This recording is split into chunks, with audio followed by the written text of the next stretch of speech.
What's going on, fellas? Geronimo 22. We have the infamous game. I'm going to give my quick little breakdown of what I think happened here in this intro. And then I'm going to take the all 22 film and just watch the first touchdown. The one you see Tyreek, he jumps into the stands. I love this celebration. This is funny as hell. But I'm going to talk about quickly my take. You know, I'm a former Broncos coach. The last time the Broncos went to the playoffs, I was on that staff. Okay. So, you know, it's crazy that, you know, they've gone through such a lull. But the Broncos defense has been pretty good, you know, with Vic Fangio, and even when Vance was there, they were a good defense. So there's no knock on what happened. It just happened to be the perfect storm of injured players for the Broncos. Poor tackling was definitely on display.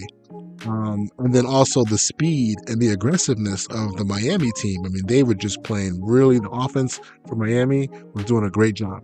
They beat you with speed, they ran you over, they cut it back. And the NFL in general is called a cutback league. I learned that day one in the NFL. Basically, you always have to stay on the inside hip of players because they're going to cut it back.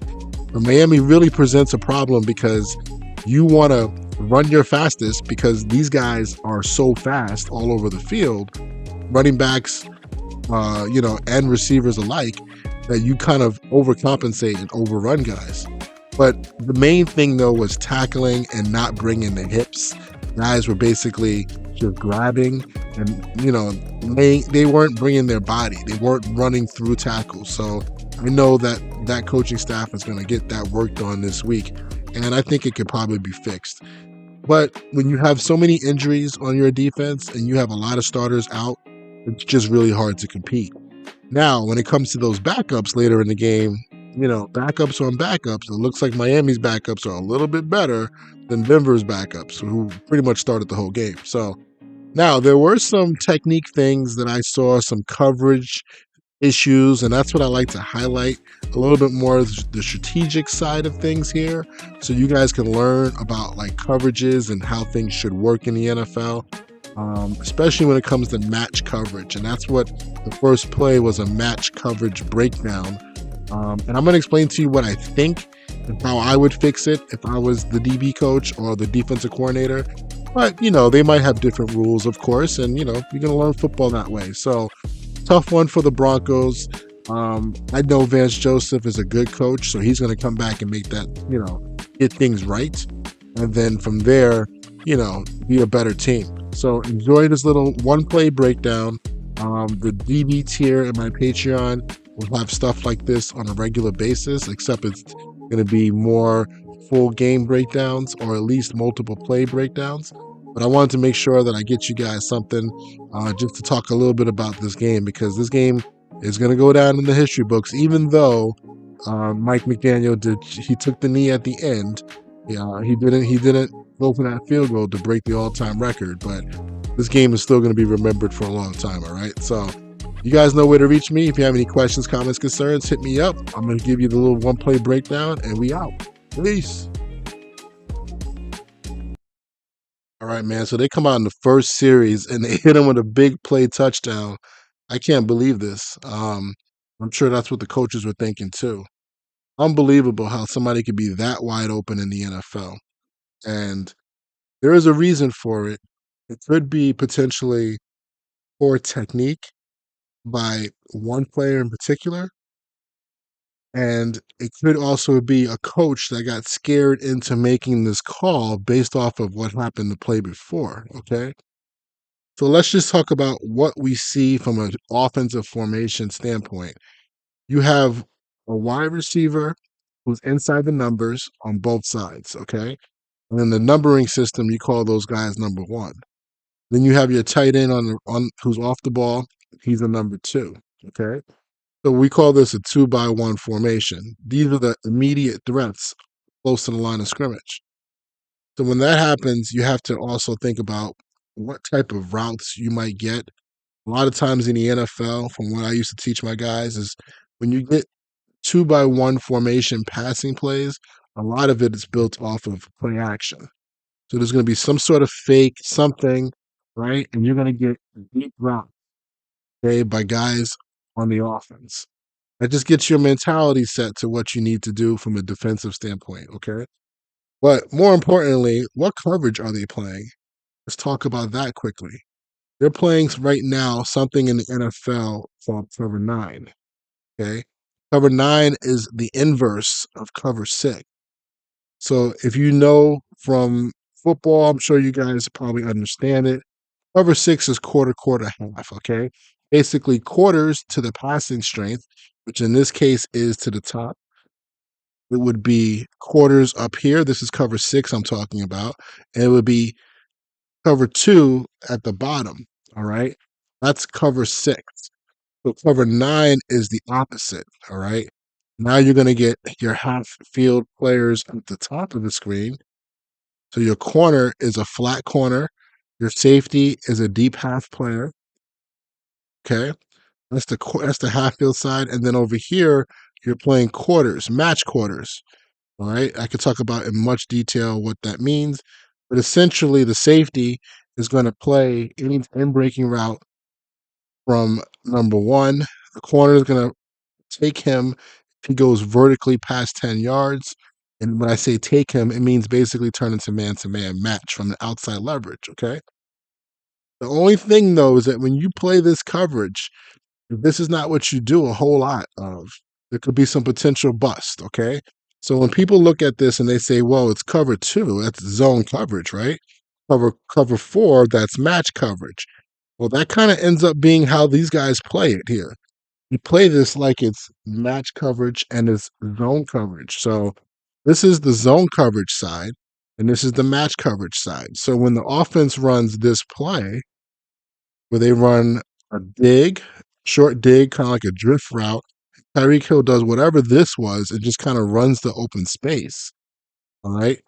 You're going to get now from a defensive point of view, your corner is going to match this because it's a deeper route over the top of the linebackers. Your safety looked like he was backing up, but he drives this, right, because it's an in breaking route, which is his job in quarters coverage. And then unfortunately, you have no help anywhere to kind of cover this. Okay. So why is that? Well, to be honest with you, if you are a team that plays cover nine and cover six, there are matching principles that do apply to the cover two side. It's not really talked about a lot, but really, let me just kind of go through what the corner has to do. And he, to me, is the guy that I would probably give the ME to, the mental error. Okay. His rule is what we call a soft squat. Okay. So he's playing flat, which is obviously anywhere outside the numbers, close to outside the numbers, to about 10 to 15 yards deep. That's pretty much what he's thinking to play. Okay. However, in this type of match system, the rule is if number one, so number one again is that wide receiver.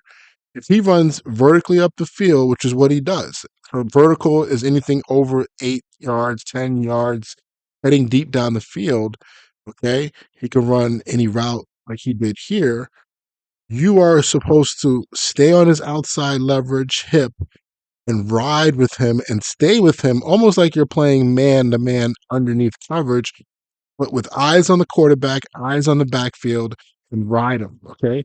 If this guy was to run a route and keep on going, you should see the corner basically running with him until something threatens him to the flat. Okay. So if a running back came to the flat, he wouldn't necessarily just jump off and go get him. Okay. But with the intention of the quarterback throwing the ball, then he would stay with him, give help, and then go get him.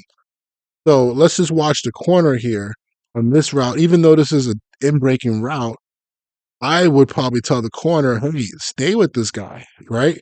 Because if this was to happen, there's nobody else on the other side that you know is going to be there. You can't count on the safety because he got a route that pulled him out of his zone that he had a match. Okay. So that's kind of like the rule, and that's the soft squat rule, where it almost turns into a soft version of two man from the outside leverage, as long as nobody goes to the flat. That's kind of how the defense protects itself on plays like this. So so this is the previous play, okay? And I just want to show you that they do have in their toolbox press quarters. So look at this. It's the exact same formation, right? You have your receiver, tight end, okay, 2-by-1 formation. And now you have a press corner with a deep half field safety, and you have your quarter safety with a press corner over here, okay? So this is what I'm talking about, that they actually do have this adjustment in hand. But watch this play, and what happens is that they get beat underneath, okay, by the tight end. Quarter safety comes and makes the play, but the underneath coverage on bust. Okay. You're going to get, I'm not sure what the tight end does, but you're going to get full flow action. And when this happens, and basically it becomes 4 to a side, you have 4 eligible receivers on this side of the quarterback. What happens is there's a push call with your backside player. This is your quarter flat player over here who's watching number 2. But as soon as he pushes over to the strong side, he now basically becomes a wall and is going to take anything that comes back across. That's right. The tight end is the one that came back across.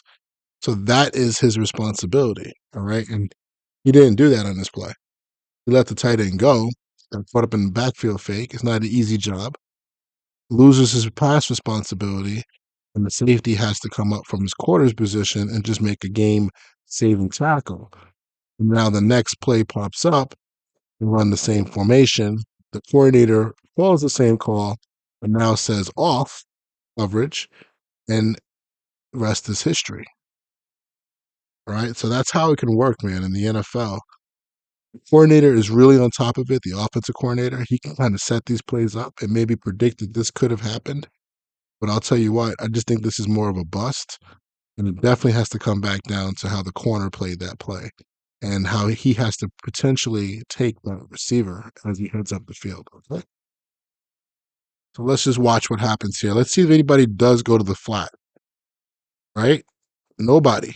Now, I think somebody does check down late over here, but again, that should not have this corner should be sitting on the hip right now. And I'm not sure if the quarterback, if he was sitting on him, basically running with him, I don't know if the quarterback would necessarily throw it.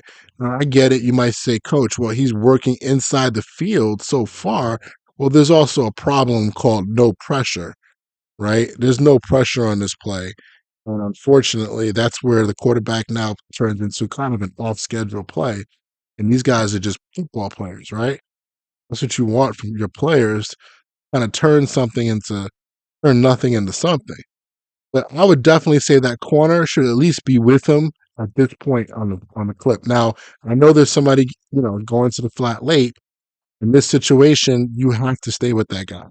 All right. Because the guy that went to the flat late, I'm sure was a blocker. Right? I'm sure it was the tight end. He was just kind of sitting there and he just checks down late. I'd rather the ball go there than go where it went. Okay. So that is the technique error on this play. Now, when I talk about the actual call itself, the call itself of playing off versus compression set receivers, 2 close receivers, is really dangerous. Okay. It's not dangerous here because of what you see, but over here, and also this guy's playing so deep, kind of disguise coverage. I'd rather the corner be here like a true cover 2 corner and try to jam the receiver, make him have to work and bubble, throw off his timing. This type of disguise got him beat as well. So that's where we're at with this play. I was the coordinator, which I'm not, but if I was, of course, I would be in what I showed you before, with kind of that man under technique at the top. That would have taken care of this. You're basically playing 2-man versus this on the top of the screen, or you can just get back to just regular old 4 quarters. Okay, let's play cover 4 versus tight splits. Have this guy sitting right here. You can flat foot read him, or you can back him out like how they're doing over here. And as soon as all this foolery happened, you would have had a safety here. You would have had a safety on this route here, and it's just old school corners, the way it was built back in the day, taking care of inside breaking routes from number 1. That simple, guys. That simple. But sometimes in the NFL, they dial up the right play. They don't get enough pressure. All of a sudden, match style defense turns into a 1-play touchdown. because of some sort of bust within the coverage system, or maybe there wasn't a certain check that should have been made.